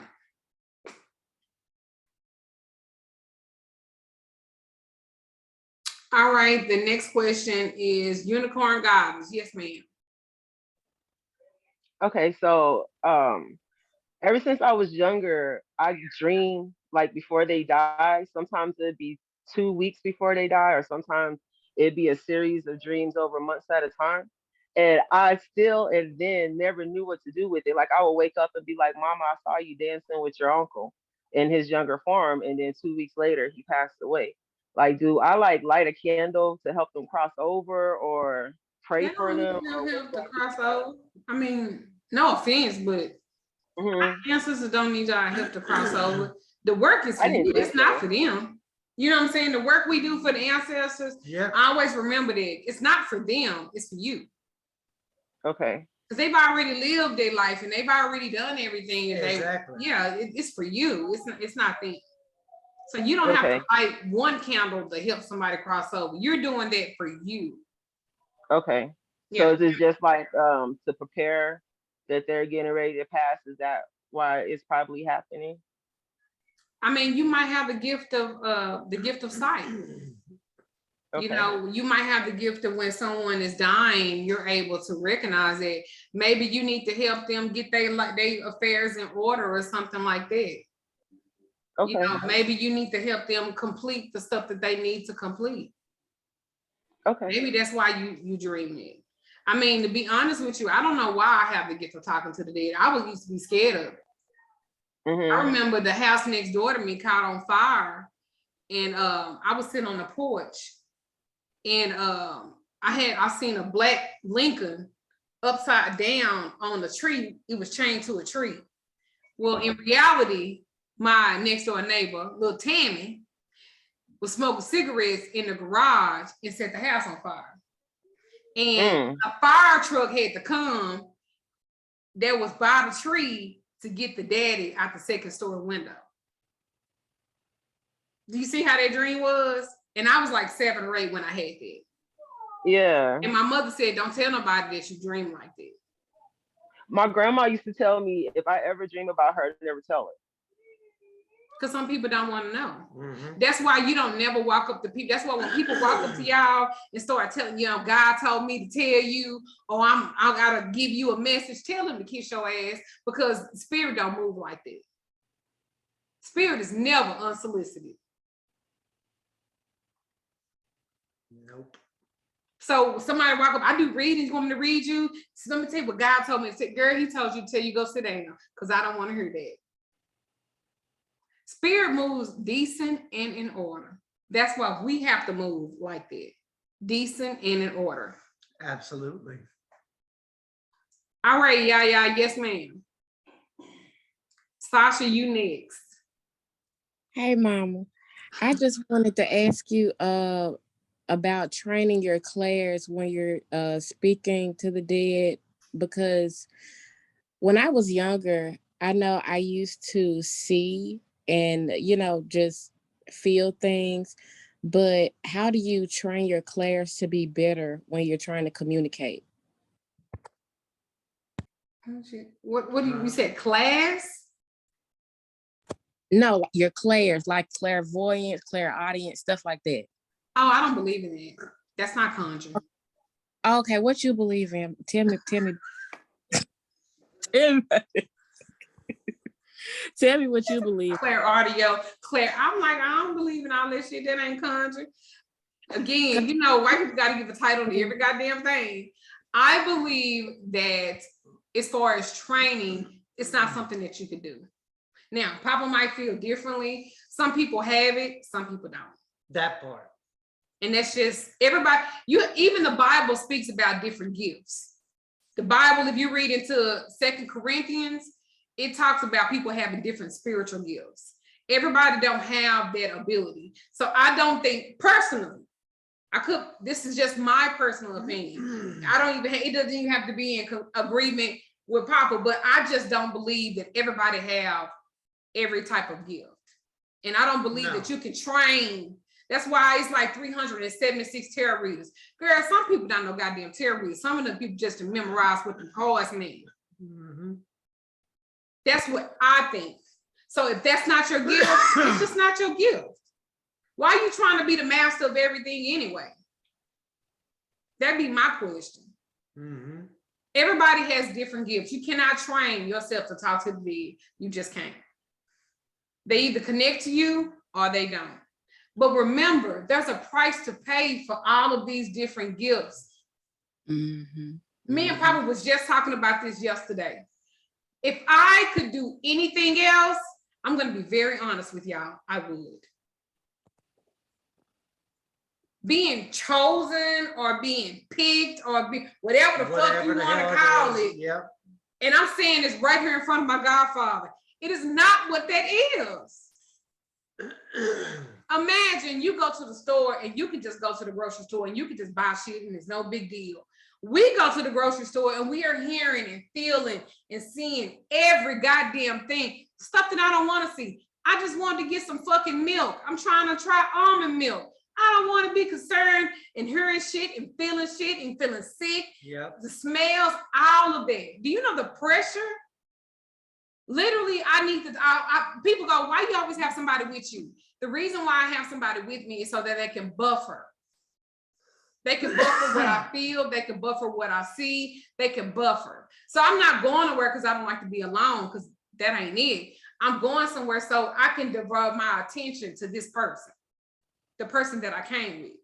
Because if I don't have anything distracting me, that's why I don't never go to bed in silence. I always have the TV on, because I have to know, I have to be able to distinct what I'm hearing. Do you understand what I'm saying? So don't try to train yourself on that. I mean, I wouldn't. Tentatively try to stick to or try to learn the things that you are good at, that you are, because everybody does have gifts. Mhm. They're just not the same. No, there's different needs. Right. Because majority of the time when they come to me, it's usually in my dreams. And so, or either when I was younger, I used to see, but I don't really see anymore. I just dream. And Okay. Well, they got interpretations for books, for dreams, and stuff. Even with the interpretation of dream, let me help y'all with this. They could still mean something different. You can't even Google what a dream really means, because what might stand out to you might not stand out to me, and I get something else from it. You know what I'm saying? Like my mom used to say, if you dream of a woman, it's really a man that you're dreaming about. It's the opposite. But I heard other people say, if you're dreaming about a woman, then it means specifically about a. You understand what I'm saying? So develop that gift. Don't worry about speaking to the dead. that's so true, Mom, because every time somebody would die in my family, I would dream it was a man, and it's always the opposite. And then the child that's born next is the opposite sex. Yeah. Yeah. All right, Sasha, it's your time to shine, honey. Thank you, Ms. Yaya.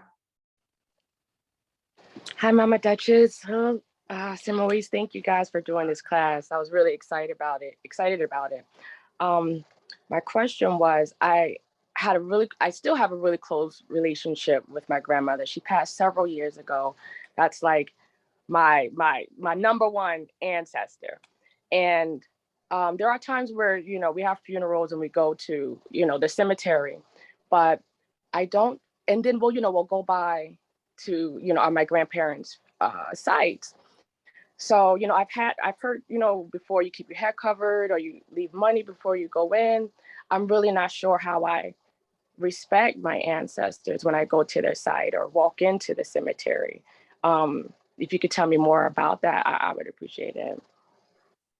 And my other question was, I haven't used it yet, but with graveyard dirt, what way respectfully would I go to gather that from my ancestor as well? Well, when it comes to entering the graveyard, the reason why that you always want your head covered is because you want to be protected. The graveyard is a very, very volatile place. There's not just, folks resting in peace in there. There's all kinds of different spirits in there. And the reason why you're leaving some money at the gate is because you're honoring the gatekeeper of the graveyard. In other words, it's like, you don't go to somebody's house empty-handed. Right. So it's not just about your ancestors. It's about respecting the cemetery. That place. Yeah, it's about the spirit of that place. Yes, exactly. Yes. The See, spirit. I listen to you, Papa. See, So it's about protecting that. So you do cover your head, you even walk in. Now, this is something I didn't know until he taught me that if you come in backwards, because you're confusing the spirits. Yep.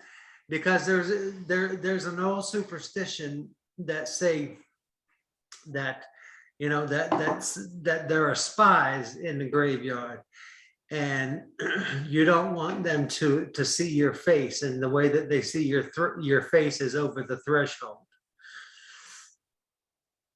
So you walk in backwards, and what you do is you confuse those spies so they can't go tell on you, especially if you're doing work. If you're not doing work, that's a whole different thing. But usually anytime I go to the graveyard, I always do it the same way. When it comes to collecting graveyard dirt, number one, well, ask for permission, from the person, because that's their house. So ask for permission. Would you walk in somebody's house and just take something that you wanted? No, ma'am. It's the same thing applies to a cemetery. I see so many people walking into a cemetery or they done drove into a grave site and they just got they just digging, getting dirt. That shit ain't gonna work. And you might piss off the person that you took it from. So yeah. Is there a certain prayer or something that you say at all? And how much do you leave? Money-wise? You can leave whatever money-wise that you want. I always leave a quarter, a dime, a nickel, and a penny. And when I collect the dirt, I collect it from the four corners of the grave and from the center. Okay. That's how you own a graveyard. Okay. Mm-hmm. Thank you. You're welcome. You're very welcome. All right, P Dollar. Good evening. P Dollar, what that stand for? Pussy Dollar? Look what that. Girl, you selling pussy on Zoom? No, it's because my name is Parley. No. Girl, selling pussy on Zoom, y'all. It's because my name is Parley. My last name is Pierre, so they always say P. That's just it. Oh my God. I'm changing my name. P Dollar, y'all remember P Dollar selling pussy on Zoom, y'all. Y'all see her name? She was like, fuck COVID shit, I'm gonna give me a new way. What's that shit that be on? What's that shit that be on? OnlyFans? OnlyFans, yeah, she said fuck OnlyFans. Oh, geez. I'm just the P Dollar, they motherfucker. Go on, P Dollar. No. Go on, girl, sell it ass. Go ahead. Okay.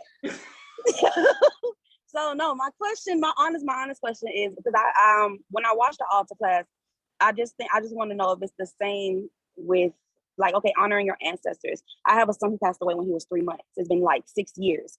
Will I still not put him on my altar? Like, how would I honor him, if that makes sense?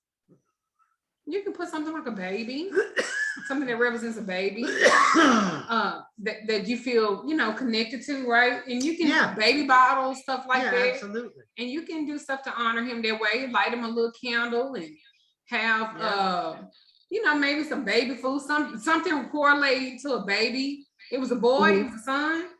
It was a boy, yeah. I still have his blanket that he slept with all the time. Okay, well, you can do that. You can honor him. You could have been doing that. Yeah. It's just when I watched the altar class, it was like, don't put it on the altar. So I was like, oh, so how would I go about, like, would I still not put him on there? Would I just create something else for him specifically? I mean, you can, like Papa said before, you can make this your own. Now, I don't believe in doing extra and overboard when it comes to stuff like that, even though I will do a grand gesture. But I mean, make it your own, where you comfortable with it. Okay. And I do have one more question pertaining to that same subject. Well, with him, if I wanted to connect with him more so around his death, is that too much? It's not too much. Remember, it's a baby. What exactly are you trying to get out of it? Right. I don't know, I kind of want to know if the cause was because of the abuse. Like, it's so many questions I have for so many years, and I guess I just still want to know. You want to know why he died or how he died? How, basically, like, what was the real root of the cause? Was it because I was getting abused at the time? Was it because, he was sleeping on his stomach? Because that's the thing. They said it was he got a SIDS. Wow. Okay. I just said that. Okay. I mean, that's what I'm feeling. Well, yeah, he died of SIDS. It had nothing to do with anything else. Thank you for that. So you didn't do anything wrong, darling. Go on, say your ass on Zoom, girl. In the spirit of fruitfulness and abundance. You just have your little angel, that's all. But you didn't do anything wrong. You didn't do nothing wrong. This ain't your fault. You got to feel guilty about it. Because if you wane on that within yourself, you're going to constantly feel some kind of way. So let that go.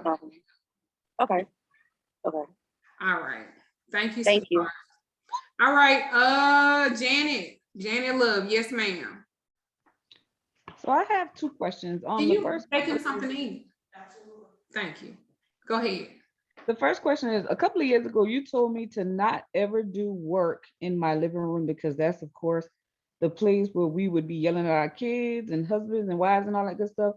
So therefore, it's not smart to put an altar in the living room as well, correct? Well, the reason I'm gonna say it, I mean, you can answer it, but the reason why I feel that way is because I don't like common places where everybody can go in and touch stuff. Okay. Well, yeah, exactly. And then the energy, it sometimes a normal living space is where the most chaos is. Okay. And I don't want that kind of energy around. That's just me. Well, it'll affect your altar work. Right. And so, you know, why that's not something that you would really want to, you know, to be in that space. It'll affect your altar work, but you know, it can also affect people that come into your house. You have to think about it like on both sides of the coin. I would not either. Just because, you know, I wouldn't want that effect to be, you know, something that trickles down to, you know, people that come into the house. Because it might totally be innocent, but they playing, knock something over and break it. You know what I'm saying? You got kids and shit taking shit off of it. You know, my granddaughter, I've told this story before. My granddaughter went and took $20 off the altar to go to the book fair. Now, surprisingly enough, my granddaughter don't read that well. So why she took $20 to go to the book fair is really beyond me. Because you ask her to read and the motherfucker start trying to cry. So I was like, why the fuck? I'm just saying. So she took the $20, right?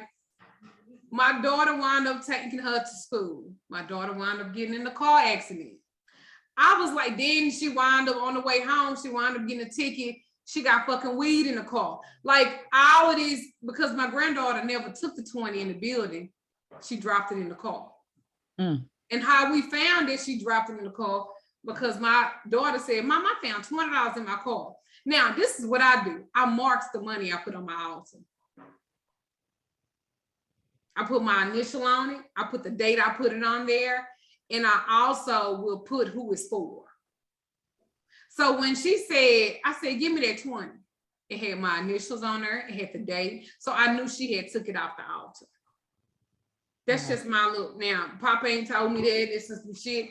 You know, I just did it my own. But that's the way that I could keep up with it. Okay. know? Yeah. And my second question is, I know the previous you told the young lady is no training or nothing to kind of get the gift, but what if the gift is not perfected? Is there something like we can do to kind of perfect it? Like say if I'm smelling something to where, like for example, when my uncle died, it was a distinct smell I can smell. So it was like certain times in my life I can smell that smell, or like I can get a like a just around. That's not nothing to develop. He just around. Yeah, so I feel like the message or like the communication is not good. Like I feel like it's something I need to do to kind of like get it together. And I'm not trying to be funny. All y'all want to be so goddamn mystical and magical, and y'all want all these gifts. Sometimes stuff just is what it is. Okay. If there's a smell that comes from your uncle, maybe sometime he just around. I had a lady try to read me a long time ago and told me that she seen that she couldn't read me because my father was standing in front of her and it was a man with a hat on. And he had one silver earring in his ear. It was a stud. Then she said he had a rose. Well, the rose was a rose bag on my dresser. And she was talking about my father. Sometimes spirits are around us all the time. Mm-hmm. Sometimes it don't mean nothing. They just around. This is what I be telling y'all about, always wanting something to typically mean something, and everything don't mean nothing. Some things it's just, they just there. They ain't trying to give you a sign that the end of the world is coming. Because if it is, it's going to be more direct, and it's going to be, you're going to know what it is. You don't have to develop it. That's what I'm saying. Y'all don't have to develop something that's naturally there. And sometimes it's just not that big of a deal like that. Maybe he's just there to let you know that he's protecting you. Maybe he's just there to let you know that he's still here. Maybe you feeling alone, or maybe you feeling lonely. Maybe you need to know that you don't walk alone. Mm-hmm. It don't necessarily mean, and I'm not trying to say don't perfect it, but it ain't nothing to perfect. Because if it's natural, right? Do you have to perfect natural? No. Right. So that's my answer to that. All right, Destiny, right? You finally got to learn how to raise your hand. Hi, everybody. I finally found the button. So my question was particularly to like the ancestor part. I have one grandma that, like, out of all of my ancestors, that's the only one that I knew. And we really didn't have a strong relationship, but it wasn't a bad one. So other than her, who do you recommend like working with or start if I don't know any of them? As far as like being that my ancestors are like my first line of defense per se spiritually, where should I go with as far as like, you know, communing with them? That's entirely up to you. There is no specific order. There is no specific way, you know, that you choose who you're going to start working with first, last, or whatever. Sometimes what happens is that our newest, the ancestors that are the youngest, so to speak, you know, make their way forward first. And sometimes what happens is some of the old ancestors come, you know, they'll start coming first. The ones that we really don't recognize or whatever, and we'll start, you know, having, you know, a dream or seeing things that they're showing that they're present, that they're there. So there is no specific order on you know, who you start working with first. That part is entirely up to you. Because remember, it's still, you know, it's your house and you do things the way that you want to do, the way that you feel led to do. You know, there's no order in the way that you have to.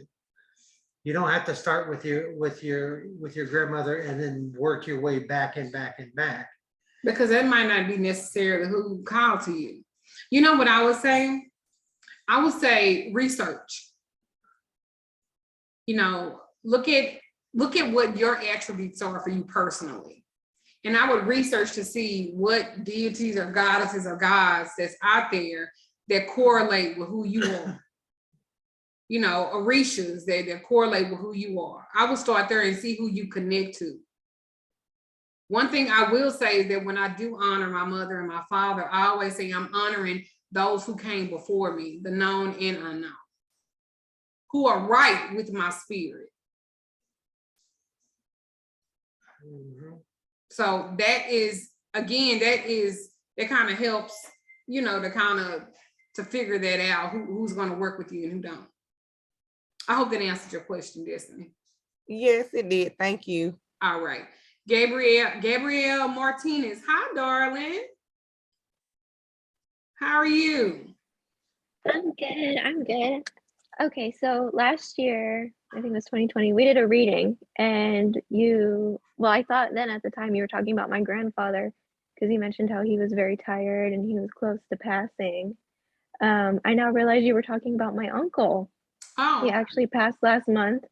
I'm sorry. And it's okay. I mean, I feel like your reading gave me the comfort I needed. I actually got to talk to him the day before, and I felt like he told me everything he should have been doing, like what our family wanted to see him doing. And I remember you telling me it was going to be very abrupt. You know, everyone was going to be really, really taken aback and shocked by it. So I went back and I looked at the notes you gave me during that reading, and you know, it brought me a lot of comfort, but also it prepared me. And it just reminded me that when we've talked about readings before, you know, spirit shows you these things, they don't show you the timeline of them necessarily. Right, but they will give you a warning. Well, I'm sorry for your Yeah. loss, darling. It's okay. I guess my only question is when it's so traumatic and quick, he is visiting everyone in the family, like in our dreams. is there a way to, I don't know. I mean, I know you said they'll transition on their own and lighting candles for them is more for us. But is there anything that we can do to kind of assist since it was so abrupt? You can read Psalm 7 for 7 days, the morning and the night. That's my mama sheet. That ain't mine. I'm not taking the credit for that. But you can read it. Psalm 7 for 7 days in the morning and in the night. Okay.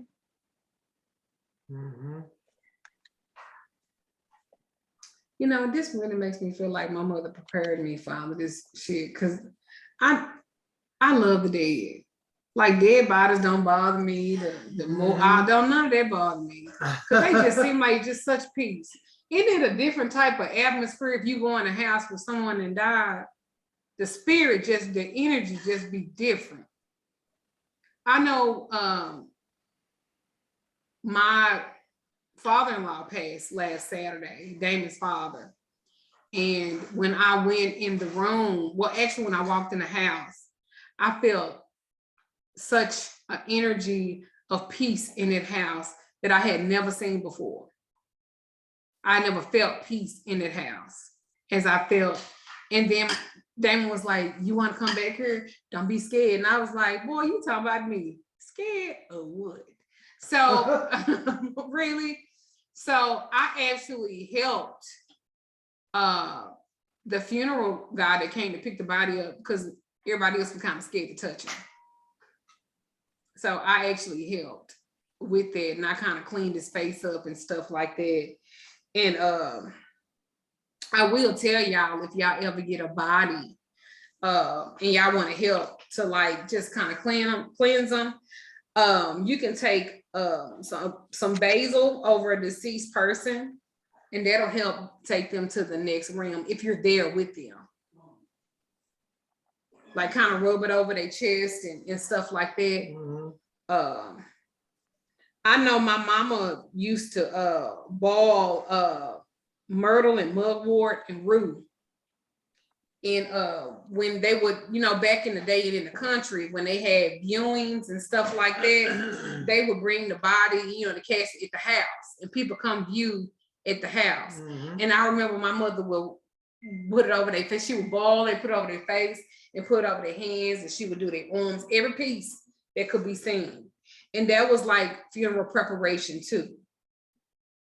Yep. Yeah. So I hope that answered your question. So, all right, Miss Brianna, how can I help you?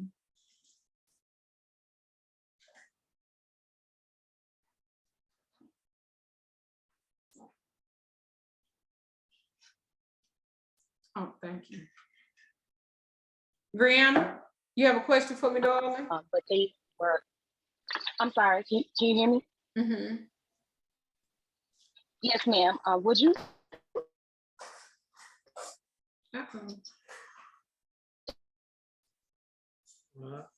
You was saying to Brianna, good. You ain't hear nothing you saying. Text your question, baby. Text your question because we couldn't understand what you were saying. Your reception is a little. Like I'm sorry. Nope. Just you're gonna have to text it. We're gonna do a couple of more questions, and then because I know you're tired and we need to eat.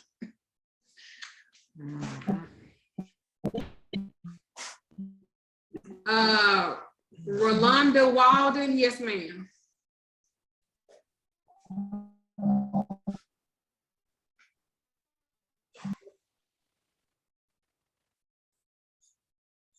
Look, did my video freeze?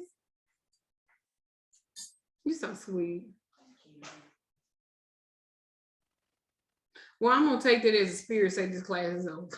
I'm gonna take it as this class is over.